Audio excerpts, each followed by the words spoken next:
Começando mais uma manhã, né? Procurando um emprego, sem dinheiro de a pé, né? Mas fazer o que? A gente não pode perder a fé, força de vontade, garra, determinação. A gente não pode perder nada disso.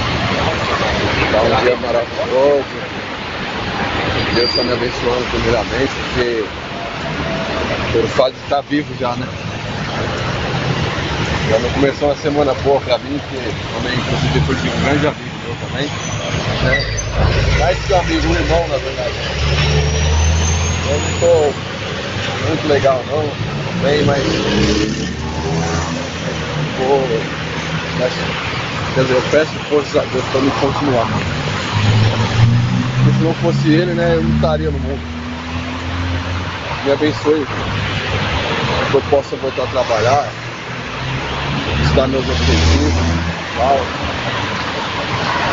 A gente vai fazendo o que a gente pode, né, na verdade. Vai fazendo o que a gente pode, mesmo estando difícil, aí a gente vai fazendo as coisas que a gente pode.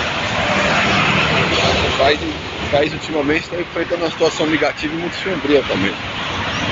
Então, né, a gente sempre faz de tudo para poder não ficar parado.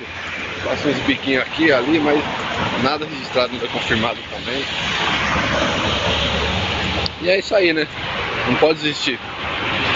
Amanhã calma. O trânsito vai seguindo aqui também, calmamente.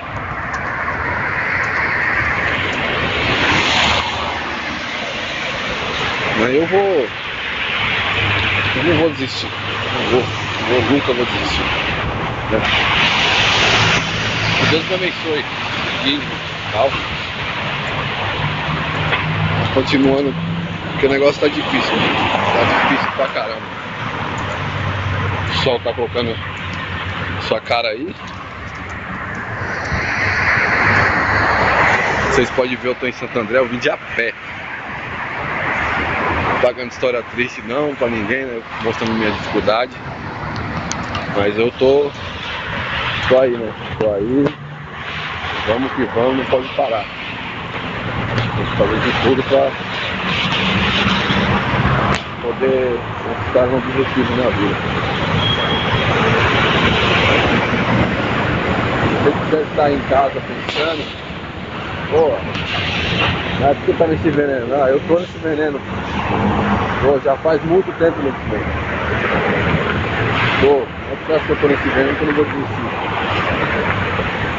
Inclusive eu vou com muita força, muita determinação. Vou até conseguir. Eu vou sentir muito. Enquanto eu estiver aqui, que ele estiver me dando força, me ajudando, eu sempre vou estar com vontade de viver e tirar as coisas. Eu tenho que, não posso desistir. Não posso jamais desistir nem um pouco. É o que preciso muito. Voltar a trabalhar, construir minha vida. Já passou da hora, na verdade. Já passou da hora. E vamos aí, né? Sem Deus, né? Esse é meu diário de mais uma manhã. Um veneno, né? O meu veneno, né? O veneno do William Senna. Mas não vamos desistir, né? Estamos aí na luta. Que Deus me abençoe, né? Vamos nessa. Tchau, tchau pra vocês.